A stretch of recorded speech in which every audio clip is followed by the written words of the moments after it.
Welcome back guys dito sa ating YouTube channel. At sa video na to guys, isasabihin ko sa inyo kung ano ba yung mga list of requirements ngayong 2025 sa pagpaprocess ng change of ownership ng ating mga sasakyan or ng ating mga motor.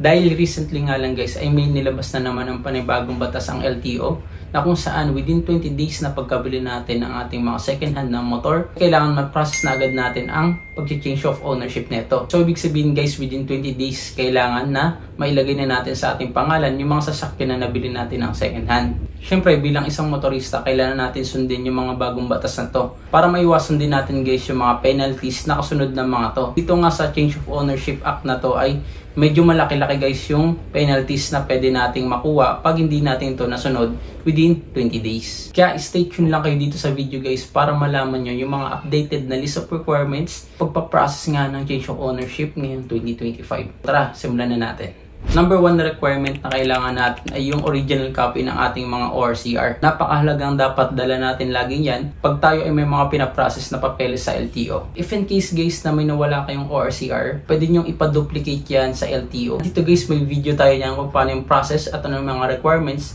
sa pagpapaduplicate ng nawawalang ORCR. Number 2 sa listahan guys ay yung duly accomplished na MVIR form, Motor Vehicle Inspection Report. So makukuha nyo yan guys sa mismong LTO. So yan lang naman guys ay yung inspection report ng ating mga sasakyan or ng ating motor.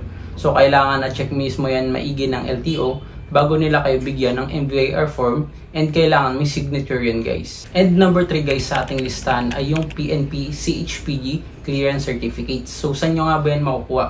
Makukuha yan guys sa mga pinakamalapit na PNP or HPG office na malapit sa mga lugar nyo. Kaya tayo kumukuha guys ng PNP CHPG Clearance Certificate dahil ito yung magiging patunay na hindi nasangkot sa anumang krimen ang ating mga nabiling second hand na sasakyan or na mga motor. So ibig sabihin wala siyang alarma.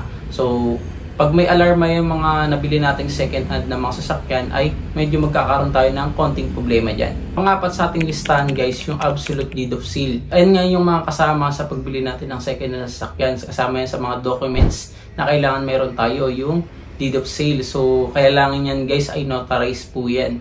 So hindi po yung tatanggapin ng LTO kundi yan notarized. And kailangan may pirma po ang vendor dyan, yung seller, and may pirma rin po yung bumili. Panglima naman sa ating listahan na requirements ay yung valid IDs ng seller at valid IDs ng bumili. So ayan, kailangan meron tayong valid IDs dyan. And kailangan yan guys, yung seller po, yung binagbilhan nyo, ay dapat updated yung kanyang IDs. Di po dapat yan na expired dahil hindi po yung tatanggapin sa LTO pag expired po yan. Kailangan po 2 valid IDs po yan ng seller at ng kasalukuyang owner po. Pang-anim guys sa mga requirements na kailangan din natin ay yung insurance or yung CPTL. So yan, makukuha nyo yan sa mga nagpa-process ng insurance para sa mga sasakyan or sa mga motors. Isasuggest ko sa inyo guys ay kumuha kayo sa Louvier kung meron sa pinakamalapit sa inyo. Mas affordable yung insurance na ino-offer nila dyan sa mga 4 wheels and 2 wheels. Pang-pito guys and lastly na kailangan nating requirements ay yung confirmation of certificate of registration. Kukuha lang kayo nito guys kung ang LTO na branch na pagpaprosesohan nyo ng change of ownership ay hindi sila yung nag-release ng original certificate of registration. Halimbawa, dito ako sa Novaliches nag-process ng change of ownership. Pero yung original na nag-release ng certificate of registration sa akin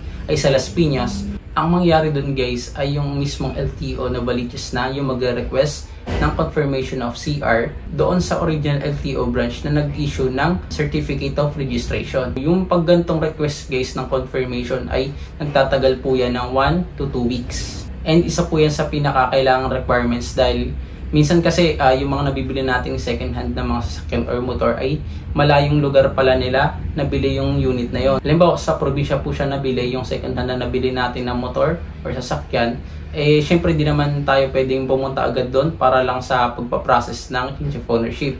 So ang mangyayari is yung pinakamalapit na LTO na mismo sa atin yung hihingi ng confirmation doon sa probinsya or doon sa lugar kung saan na-release yung original certificate. So, clear na po tayo dyan guys. So, yan yung 7 na requirements na kailangan nyo makuha bago kayo makapag-process ng change of ownership ng mga second-hand na motor o sasakyan na nabili natin. Sana guys nakatulong sa inyo tong video na to at huwag nyo kakalimutan na mag-subscribe sa ating channel, i-like ang video na to at i-share na din sa mga kakilala nyo guys para makatulong sa kanila sa pagpa-process nga ng change of ownership. Napakalaki at napakamahal nga ng ipapataw na penalty dito sa bagong batas na to, kaya kailangan maging updated tayo sa mga requirements na to at sana nakatulong nga tong video na to. And ayun guys, see you on our next video.